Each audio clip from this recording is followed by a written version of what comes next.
तर कसं आहे मित्रांनो, मी तुमचा लाडका विशाल आज आलो होतो आपण गावामध्ये असं टाईमपासवर फिरायसाठी. तर आपण दुकानातून निघालो. इथं बघितलं बघ फुल गर्दी झालेली होती बरं का. नंतर म्हणलं इथं काय विषय झाला, म्हणलं भांडणं वगैरे झाले काय. नंतर मग कळालं काय इथं शाळा सुटली होती त्याच्यामुळे गर्दी झालेली होती. मग काय सचिन शेट आपले त्यांच्या बहिणीला घेऊन डायरेक्ट घरी निघाले बरं का. त्यांना म्हणलं थांबा, तुमचा व्हिडिओच टाकितो तुम्ही, काय थांबा ना बोला ना आमचं म्हणलं. आणि मग काय इथं फुल पोरं म्हणत होते काय ना भाऊ ब्लॉगर आला असं वगैरे बरं का. फुल ऐकत होतो मी. आणि मग काय दोन भाऊ चालले होते म्हणले चला आपण काळे जाऊन फिरून येऊ म्हणले. मग काय आम्ही निघालो भाऊ. आणि ह्यो भाऊ काय माझ्या गाडी होती त्याच्या भावाला बसून. आणि ह्यो लागला भाऊ एकटाच बाटली प्यायला. काढलं खिशातून बाटलीने लागला भाऊ प्यायला ह्यो खतरनाकमध्ये. मग काय आम्ही निघालो होतो रस्त्याने ठपकून चाललो होतो. आणि त्याच्या भावाला म्हणलं थांबतो ह्यो एकटालाच जाऊ दे. आणि निघाला भाऊ खरं ड्रम घेऊन तो डायरेक्ट एकटाच. म्हणलं थांब भाऊ तू पण जाय त्याचसोबत.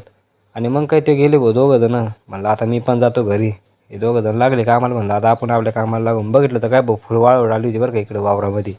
फुल खतरनाकमध्ये मस्त पात्र उठत आणि तेवढंच मेंढरं आपल्याला अडवा गेले भाऊ. चला मग भेटू नंतरच्या व्हिडिओमध्ये. तर जय शिवराय मित्रांनो.